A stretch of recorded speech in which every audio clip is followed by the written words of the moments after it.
નમસ્કાર મારા વલસાડના રહેવાસીઓ। જે ગુરુવારે અને શુક્રવારે જે 46 ઇંચ જેટલો અતિ ભારે વરસાદ આવ્યો એ ફક્ત વલસાડ જિલ્લાના ઇતિહાસમાં જ નહીં પણ ભારત દેશના ઇતિહાસમાં સૌથી વધારે વરસાદમાં ટોપ 10 માં આવ્યું અને એના કારણે પૂરા વલસાડ જિલ્લામાં પૂરની સ્થિતિનું નિર્માણ થયું। લોકોના ઘરોમાં, દુકાનોમાં અને ખેતરોમાં પાણી અંદર ઘૂસવાની ઘટના આપણી સામે આવી। પણ આપણું વલસાડ જિલ્લો પહેલાની જેમ પાછું બેઠું થાય એના માટે આપણી રાજ્ય સરકાર હોય, કેન્દ્ર સરકાર હોય, આપણું તંત્ર હોય, સેવાકીય સંસ્થા હોય અને લોકો સાથે મળીને કામ કરી રહ્યા છે। અને એના માટે 3 દિવસના રેકોર્ડ દરમિયાન આપણા રાજ્ય સરકાર દ્વારા, તંત્ર દ્વારા 1 કરોડથી વધારે રૂપિયાનું કેશ ડોલનું વિતરણ થઈ ગયું છે। મેં પોતે આની શરૂઆત કાલે તિથલ અને કોસંબાથી કરી છે।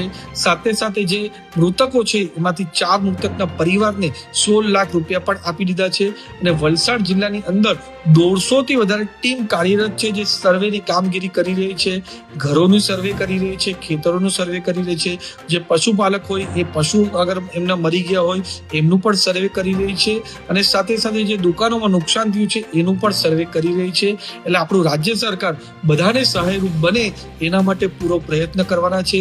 હમણાં કેશ ડોલનું વિતરણ ચાલુ કર્યું છે। જેમ જેમ સર્વે કમ્પ્લીટ થશે તેમ તેમ વલસાડ જિલ્લામાં જેટલા પણ પૂરગ્રસ્ત ના લોકો છે એ બધા જ લોકોને રાજ્ય સરકાર સહાયરૂપ બનવાની છે। એટલે બધા જ મારા વલસાડ જિલ્લાના રહેવાસીઓને એક જ અપીલ કરવા માંગુ છું કે તમે ધીરજ રાખજો।